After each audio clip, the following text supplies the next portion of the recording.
Nakajima, a young boy, endures frequent bullying from his classmates since they perceive him as a talentless lad. Among his tormentors, Mogo stands out as one of the main culprits who persistently singles him out for amusement. One day, their teacher enters the classroom with two new students, the enigmatic Kyoya and the cheerful Nana. When questioned about their abilities, Kyoya remains silent, while Nana openly admits that she can read minds. This revelation shocks and concerns the other students, as having their thoughts exposed to someone else can make anyone uncomfortable. Nana is assigned to sit next to Nakajima, and using her mind-reading power, she quickly realizes the extent of the bullying he endures. Her suspicions are confirmed when Mogo insults Nakajima, calling him unfit to fight against the enemies of humanity due to his lack of talent. However, to everyone's surprise, Nana chooses to defend Nakajima and confronts Mogo, revealing that he bullies Nakajima only to impress her and ask her out on a date. Nana firmly rejects Mogo's, embarrassing him in front of their classmates. Later, the class is asked to elect a class president. Mogo immediately volunteers, considering himself the strongest. Another student named Seiya, who can control ice, also steps forward. Surprisingly, Nana suggests that Nakajima should be considered as well, much to the dismay of Mogo and Seiya. To settle the matter, Kyoya proposes a duel between the three candidates. Nakajima is not enthusiastic about the duel and doesn't understand why Nana sees him as a potential class president. However, he obliges when Nana asks him to show her around the island after school. During their conversation, Nana explains the downside of her mind-reading ability, causing her discomfort in public places and the consequent lack of friends. Nakajima eventually reveals that he has been hiding his own talent, as he didn't want their enemies to know about it. After eating together, Nana asks Nakajima to take her to a place where she can see the sea, so Nakajima takes her to a cliff. While talking, a sudden strong wind pushes Nana over the edge. Nakajima manages to grab her hand and save her. They wonder about the strange wind, unaware that Kyoya in the teacher's room is going through students' information. The next day, a duel takes place between Mogo and Seiya as Nakajima chooses to withdraw from the race. However, when Mogo loses to Seiya, he releases a dangerous fireball in anger, putting everyone at risk. Nakajima is forced to use his talent to neutralize the fireball and protect his classmates. This heroic act leads to Nakajima being chosen as the class president. Nakajima realizes that Nana played a crucial role in his election and invites her to the cliff to express his gratitude. Curious about the extent of Nakajima's power, Nana asks him to hold her hand. She then throws him off the cliff, causing Nakajima to hang on for his life. In that moment, Nana reveals that she was never able to read minds, it was all a pretense. In truth, she's a keen observer and is able to logically deduce people's emotions and thoughts to even the smallest of details. She explains that her mission is to eliminate talented individuals like Nakajima, who has the potential to become leaders of the enemy of humanity. Shocked by Nana's revelation, Nakajima loses his grip and falls into the sea.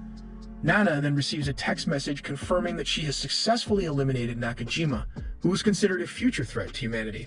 A long time ago, it was revealed that the true enemies of humanity were not monsters but humans with special powers known as talented individuals. Over time, more and more children with these powers were born, causing chaos and destruction. Normal humans were unable to handle this threat, leading the government to create a special police force composed of superpowered individuals. However, this police force turned against the government, considering themselves superior to ordinary humans. This resulted in a prolonged war, which the talentless humans eventually won. After the war, humanity gradually recovered, but to prevent a recurrence of history, the government decided to send the talented individuals to a deserted island, disguising it as a special school. At the same time, they sent agents tasked with secretly killing the talented. In the present, the students are practicing their water fighting skills on a lake. Among them is Seiya, who displays his dangerous freezing abilities. Nana feels that Seiya's powers are too dangerous and decides to investigate further.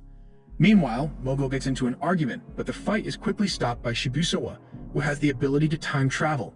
Nana sees an opportunity to gather information about Shibusawa's powers, so she takes him out for lunch and accidentally confirms his time-traveling ability by spilling water on him. Nana panicked upon realizing the implications of his power. However, their conversation is interrupted by Kyoya, who asks Shibusawa to use his ability to find Nakajima. Nana didn't want Shibusawa to discover the truth, so she tries to divert the conversation by claiming that Nakajima is sick. But Kyoya suspects something is wrong since Nakajima has not returned to his room and Nana is the last person who saw him. To avoid suspicion, Nana pretended to read Kyoya's mind and accuse him of being an imposter, successfully distracting Shibusawa. To further cover her tracks, Nana spread a rumor that Nakajima had been attacked by a monster. She pretended to be frightened, convincing Shibusawa and further piquing Kyoya's interest. Shibusawa decides to use his time-traveling ability to investigate Nakajima's disappearance. Upon his return, Shibusawa informs Nana that Nakajima was with her on the cliff, but ran out of energy before witnessing anything further. Nana is relieved that he didn't see her push Nakajima off the cliff. However, she realizes the need to eliminate Shibusawa to protect herself, so she meets him in his room at night and claims she knew what happened to Nakajima. Nana leads him to a location where she said Nakajima was attacked, but it was actually a frozen lake created by Seiya. Unaware of the danger, Shibusawa used his time-traveling ability and found himself submerged in the frozen lake. Even if he returned to the present, he would freeze to death. Thus, Nana successfully orchestrated the deaths of both Shibusawa and Nakajima. Kyoya ventured to the cliff to investigate Nakajima's sudden vanishing, but could only find a broken rope and Nakajima's watch. Meanwhile, nobody suspects Nana's involvement in the students' disappearances. Instead, Mogo and Seiya suspect Kyoya, who happened to be absent from class. Just as they discuss Kyoya, he arrives drenched and with a leaf stuck to his head, which makes Nana perceive him as a potential threat. Curious about Kyoya, Nana follows him during lunchtime and discovers that he goes to the dormitory shed to feed a cat. Later, they cross paths in the hallway, and Nana can't tolerate the leaf on Kyoya's head any longer. She mentions it to him, and he is touched by her kindness. Unexpectedly, Kyoya asks Nana to be his friend and invites her to his room. There, Kyoya reveals his true purpose for coming to the island, investigating his sister's disappearance 5 years ago. He further discloses that he found Nakajima's watch during his investigation. Nana becomes even more convinced that Kyoya must be eliminated, and she believes she has found a way. While in Kyoya's room, Nana discovers that he has no sense of smell. The following day, Nana executes her plan to kill Kyoya by filling the dormitory shed with gas, intending for him to ignite it while using the stove to warm the cat's milk. Her plan goes smoothly as the stove explodes when Kyoya lights it, engulfing the shed in flames. Nana resumes her role as a concerned student, pretending to be worried about Kyoya, but is shocked to see him alive, unaware that his talent is immortality, rendering him unable to die regardless of her attempts. Kyoya becomes suspicious of Nana because of her shock reaction upon seeing him alive. He wonders why she didn't sense his immortality if she possesses the ability to read minds. However, Kyoya lacks concrete evidence that Nana is the one who tried to kill him or responsible for Nakajima and Shibusawa disappearances. The following day, Kyoya discusses yesterday's explosion with the students. However, instead of directly accusing Nana as the culprit, he vaguely mentioned that it was the work of the enemy who had tried to kill him. The students are skeptical because they believe the enemy wasn't present on the island. Meanwhile, the girls in the class become excited when Michiru receives a love letter from an anonymous person, asking her to meet after school. Michiru, who has a talent for healing wounds, is overjoyed by the love letter, but immediately heals Nana's injured leg when she notices it. Michiru's healing method involved licking the wounds, but it came at the cost of reducing her own lifespan. Sadly, the sender of the love letter never showed up, and instead, Nana appeared, revealing that it was all a prank orchestrated by their classmates. Michiru is devastated by the betrayal, but appreciates Nana's honesty. Later that night, Nana contemplates how to kill Michiru, knowing that injuring her would be futile due to her healing abilities. The only viable option seems to be stabbing her in the back to prevent her from healing the wound. However, when Nana leaves her room to go to Michiru, she is surprised to find Kyoya standing guard outside. Nana questions him, but he explains that he is concerned about her safety and wants to protect her. Nana tries to deceive him by turning the music on and slipping out through the window, but Kyoya sees through her plan and follows her. Upon entering Michiru's room, Kyoya finds Nana with a severe stab wound while Michiru attempts to heal her by licking it. Nana quickly lies, claiming that she has heard suspicious voices and rushes to save Michiru from an invisible enemy that vanishes afterward. Although Kyoya remains suspicious, he lacks solid evidence to confront Nana. While Nana tears and rumors about an enemy infiltrating the island made the other students sympathize with her. Taking advantage of the situation, Nana continued to act convincingly, pretending to cry in front of the students and spreading rumors about the enemy's presence and Nakajima's death. The students believe her and even appoint Nana as the class president due to her bravery in saving Michiru.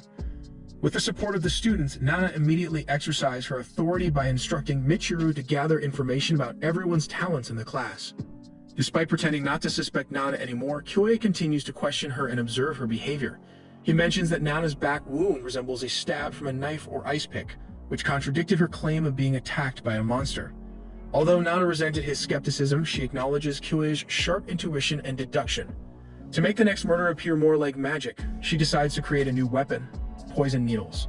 Later that night, Sunikichi, a student who claims to see the future, approached Nana and shows her photos of his visions. One particular photo depicted Nana attempting to harm Sunikichi during an upcoming event. Nana feigned ignorance and denied any intention to harm him, so Tsunekichi tries to prove his ability by taking her to the cafeteria and explaining his ability. Tsunekichi also blackmails Nana to become her girlfriend by showing the proof that she killed Nakajima. Nana, having no other choice, decides to obey him. He takes her to his room and instructs her to massage his back. Although Nana contemplates killing him during the massage, she decides to wait to avoid detection from other students nearby. While waiting, she discovers a suspicious way Tsunekichi is holding his camera while asleep. Nana investigates the camera and realizes it can capture future photos. She saves one surprising future photo before taking Tsunekichi's camera outside the dormitory, hoping to use it herself. However, she learns that only Tsunekichi can use the camera to take future photos. When Nana tries, it only produces ordinary pictures. She understands that Tsunekichi sees the future through his dreams and captures it with the camera. The next day, Tsunekichi realizes that Nana took his camera during the night as he only has 4 future photos instead of the usual 5, indicating Nana secretly took one.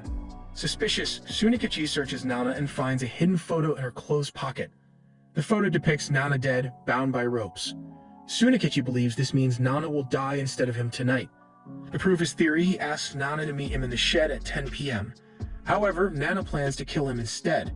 When Tsunekichi approaches the shed, Nana accidentally drops the poison needle box she prepared.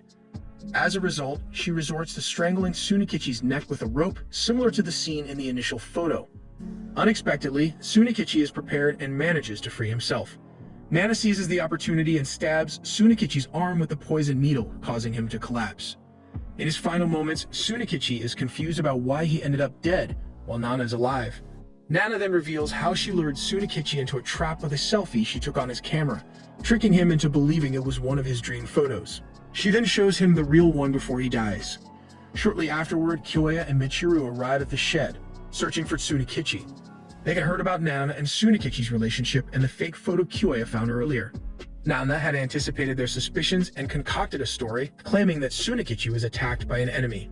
While Kyoya is skeptical, Nana provides an additional explanation, revealing that Tsunekichi had taken nude photos of her and blackmailed her into being his girlfriend. This revelation convinces Kyoya. Consequently, Nana is allowed to leave. Nevertheless, Nana makes the daring choice to retrieve the remaining photographs of the future from Tsunekichi's room. Much to her astonishment, she realizes that one significant photo of her pushing Nakajima off a cliff is missing. Tsunekichi had cunningly concealed it beneath his uniform, and now Michiru stumbles upon it in the shed, completely oblivious to the gravity of the situation. Nana plots to kill Michiru, but decides to do it later. Michiru asks her about the photo while giving it to her. Playing ignorant about the contents of the photo, Nana details that Tsunekichi's talent wasn't always accurate. The day after Tsunekichi's funeral, Kyoya suggests performing an autopsy on the deceased. However, before he could open the coffin, Tsunekichi suddenly rises from the dead. It was revealed that Shinji, a student with the ability to control corpses, is behind this. Yuka, a girl present at the funeral, rebukes Shinji for his actions. Shinji states that he wants to discover the true cause of Tsunekichi's death. Instead of conducting an autopsy, Kyoya suggests questioning Tsunekichi directly. Nana, fearing exposure of her own actions, tries to intervene and claims to hear the screams of Tsunekichi's soul, pleading for him to be allowed to rest in peace. The students believe Nana and ask Shinji to cease his necromantic activities. Shinji complied, allowing Tsunekichi to return to the coffin. The next day, Nana visits Yuka in an attempt to gather information about Shinji. However, she couldn't learn much, except that Shinji rarely attends classes and spends most of his time in his room. Suspicious of Yuka and Shinji's relationship, Nana decides to follow Yuka to uncover the truth. One night, she discovers Yuka secretly meeting with Shinji, and it becomes apparent that they are dating. Nana sees this as an opportunity to eliminate both of them. Unfortunately, Kyoya catches Nana observing Yuka and Shinji. The following day, when the students are about to have physical education class, Nana pretends to be ill and asks Michiru to accompany her to the infirmary. However, as soon as Michiru leaves, Nana leaves her bed and goes to the boys' dormitory, where she kills Shinji using a poison needle. On her way back to the infirmary, Nana stumbles upon a trapped cat, which makes her late in returning. When Kyoya and Michiru visit Nana, they couldn't find her in the infirmary. At this point, Nana didn't seem to care if Kyoya suspected her. All she wants is to save the cat. She asks Kyoya and Yuka for help, with Yuka claiming to have super strength. However, Yuka refused, citing her allergy to cats. Eventually, they manage to rescue the cat. Later that night, Nana enters Yuka's room with the intent to kill her. However, someone attacks Nana from behind, revealing himself to be Shinji, who should have died earlier that day. It is then revealed that Yuka is the true necromancer, while Shinji possesses super strength. Shinji had died before arriving on the island, and Yuka resurrected him as an undead, driven by her love for him. Yuka disclosed the circumstances of Shinji's death to Nana. Surprisingly, Nana admitted to killing Nakajima and the others when Yuka threatened to expose her. However, Nana argued that she was not as heartless as Yuka, as she allowed her victims to rest in peace. To win Yuka's trust, Nana made an enticing offer, the ability to uncover Shinji's thoughts even in death. Convinced of Nana's mind-reading prowess, Yuka have Shinji free Nana, but to her surprise, Nana deceitfully escapes. Yuka chased Nana towards the mountains, raising resurrected corpses to capture her. The sheer numbers of the undead made Nana question their origins, speculating on the fate of the talented individuals who came before her. Despite their relentless pursuit, Nana managed to elude the zombies. Alone and contemplating, she realized that Yuka controlled the zombies using the items hidden beneath her bed. Aware of the ongoing danger, Nana resolved to keep running. Nana stumbled upon an abandoned hut, sparking an escape plan from Yuka and the zombies. She tampered with the door, intending to wait inside until sunrise. Yuka eventually finds Nana in the hut but opted not to stay, fearing risks. Instead, she returns home with Shinji, locking the door from the outside to prevent Nana's escape. Yuka planned to return with her zombie army later under the cover of darkness. However, her anger mounted when Nana managed to evade capture upon Yuka's nocturnal return. Despite an extensive search, Nana remained elusive even after sunrise. Defeated, Yuka begrudgingly retreated to the dormitory without achieving her desired outcome. As Yuka passed through the dormitory gates with Shinji on her back, Nana suddenly reappeared, pouncing on Yuka and searching for an item of control. She swiftly found Shinji's school paper, revealing Yuka's reliance on objects touched by the deceased. Holding the paper, Nana threatened Yuka, demanding they go to the cliff. There, Nana disclosed her escape from the locked hut by removing the screws from the hinges before Yuka's arrival. As Yuka grasped Nana's explanation, she realized she had been outsmarted. She apologizes and vowed not to expose Nana's crimes, returning her poison needles. However, Nana had decided to kill Yuka. She tosses Shinji's paper into the abyss and coerces Yuka into revealing the truth about his death. After disposing of Yuka's body, Nana encounters Kirura, who possesses the unique ability to produce poisonous saliva by regularly consuming snakes. Nana knows that Kirura is usually seen with her best friend Kaori, but when she finds Kirura alone without Kaori, she asks about her friend. It turns out that Kirura and Kaori's relationship is strained due to an argument. To convince Nana, Kirura shows her their chat conversation where Kaori cursed her. Instead of sympathizing, Nana sees this as an opportunity to kill Kirura. She stabs Kirura with the poison needle, taking her belongings and cell phone. Nana then disposes of Kirura's body near the previously controlled undead corpses of Yuka. She then heads to Kaori's room and laces her contacts with poison to make it seem like Kirura did it because of their dispute over Kaori's contacts.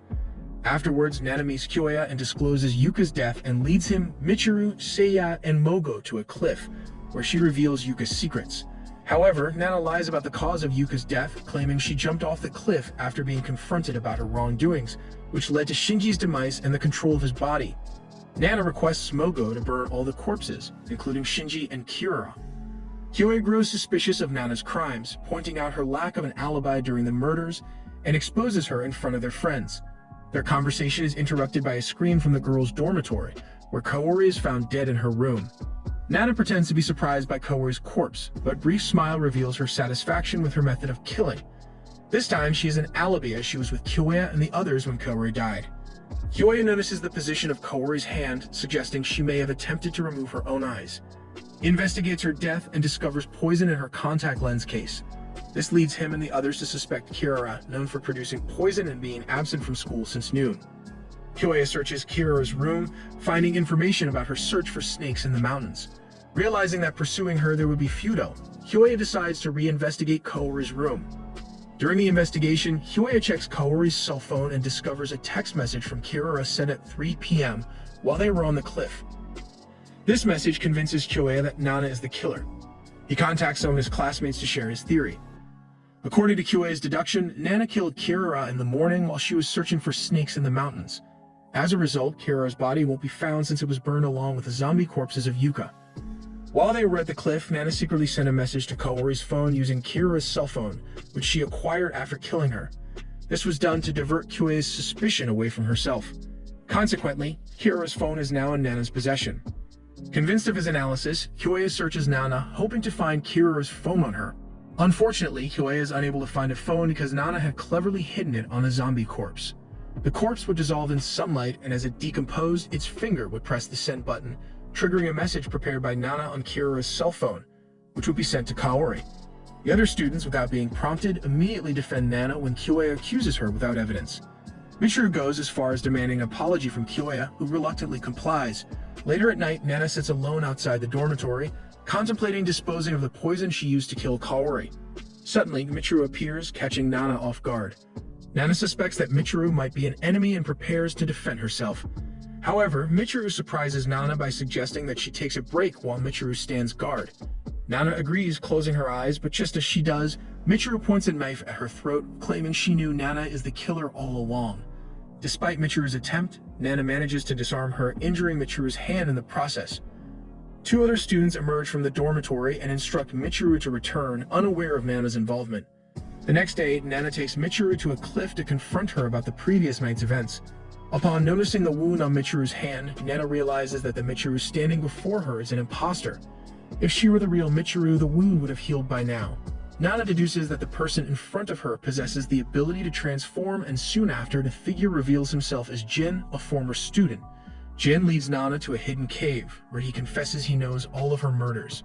He had been disguised as a cat that Kyoya had taken care of, observing everything. Jin discloses that 5 years ago, the island's talented individuals engaged in a civil war to determine the strongest, and he was the sole survivor due to his unique abilities. He seeks Nana's cooperation in investigating the central government's involvement in instigating the civil war. Jin then threatens to kill her if she refuses to cooperate. However, Nana poisons Jin's coffee, causing him intense pain.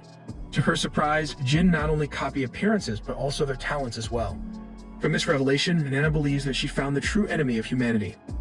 Nana decides to escape, but Jin refuses to let her leave so easily. He transformed once again, taking on the form of Mogo, and attacked her using his fire powers. Surprisingly, after inflicting considerable harm, Jin brought Nana to Michiru's room, where she could receive care. When Nana regained consciousness, Michiru was overjoyed, explaining that she had discovered Nana lying in front of her room the previous night. Since then, Michiru had been consumed with worry, fearing that Nana had been targeted by enemies of humanity. Witnessing Michiru's innocence, Nana confesses that she harbored no fear of those enemies. In fact, she despises them because they were responsible for the death of her parents. However, Nana blames herself for their demise, as it is her own negligence that allowed intruders to easily enter her home through an unlocked window when she was little. This tragic event haunted her, and she still carries the burden of responsibility for their deaths. After Nana finished sharing her painful past, Kyoya appears and requests that both Nana and Michiru accompany him to a fellow student's room, which is already filled with other students. Upon their arrival, they discovered the dead body of Ryuji, brutally murdered. Unlike the previous killings, this time Nana is not the suspected culprit. Taking on the role of a detective, Kyoya interrogated Mogo, whose room was located next to Ryuji's. Mogo had been in his room all night busy lecturing his 3 henchmen, and they all heard nothing from Ryuji's room. Kyoya then interrogated Mogo's 3 henchmen and asked them to show him their talents. The first person interrogated turned out to only have a talent for changing his voice, the second person can make an astral projection, while the third person is a magnetic man. Fuko, Ryuji's girlfriend, who discovered his lifeless body, seems suspicious, particularly when Kyoya discovered her ability to control the elements. Kyoya requested Fuko to demonstrate her talent, to which she summons a gust of wind, which coincidentally coincided with Ryuji's death in his room, where the window was wide open, allowing the wind to freely enter. Just as Kyoya was about to proceed with the investigation, their teacher interrupts them to inform them that the school authorities are on the phone. It turned out that Kyoya had reported the murders at school to them. This forced Nana and Michiru to continue the investigation without Kyoya's assistance. They managed to find evidence suggesting that Ryuji had opened his bedroom window not to invite the wind in, but rather because he realized he was in danger and attempted to escape. While Nana is alone in her room, her teacher knocks on her door to deliver her new uniform. Suddenly, Nana remembers her missing poison bottle, which she had kept in the pocket of her old uniform. It was highly likely that Michiru had taken it while taking care of her. Before Nana could search Michiru's room for the poison, Kyoya returns and invited her to interrogate Fuko.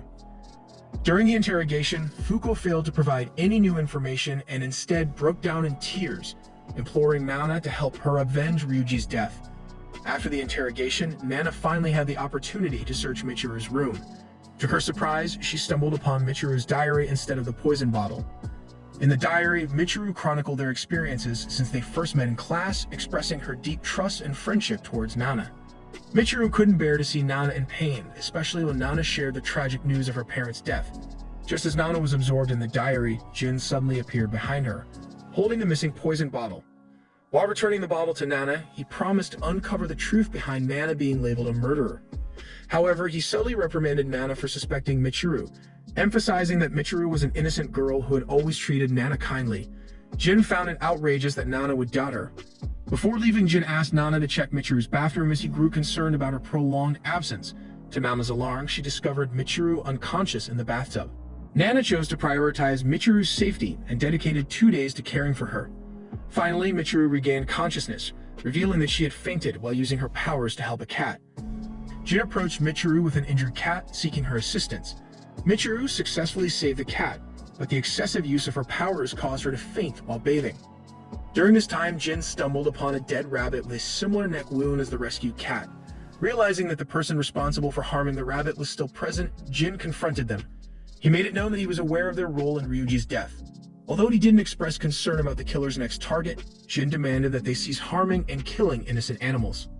The scene then shifts to the central government office, where the committee orders Nana's mentor to go to the island. However, his mission is not to save the talented individuals, but to expedite the process of eliminating them. Back on the island, Michiru appears to be recovering gradually, prompting Nana to remember that she had wasted a lot of time caring for Michiru. She realizes that she must return to her work of killing the students, and she has already selected her next target, Fuko. If her superiors were to find out that she had taken care of Michiru instead of killing her, they would surely execute her. While she values Michiru's life over her own, Nana wants to understand why Michiru has shown her such kindness and has healed her wounds multiple times. Michiru reveals that she had a friend who died of cancer, and ever since then, she has regretted her inability to heal her best friend. Michiru's powers can only heal external wounds, not fatal illnesses like cancer. That's why she has been trying to heal Nana, to prevent losing any more friends. Michiru's story deeply touches Nana, leading her to hesitate in carrying out the task of killing Michiru. Michiru visits Nana in her room to discuss her concerns about the death of Nana's parents, telling that Nana could not have been responsible in any way. Afterwards, they become best friends, exchange gifts, and enjoy their time together. However, Jin informs Nana that Michiru might be in danger, as he spotted her heading towards the beach. Worried, Nana rushes to find Michiru but receives a call from her mentor, who demands that she kill all the students on the island. Meanwhile, Michiru encounters the killer, but is saved by Nana just in time. Nana is injured in the process but insults Michiru in order to make Michiru leave her.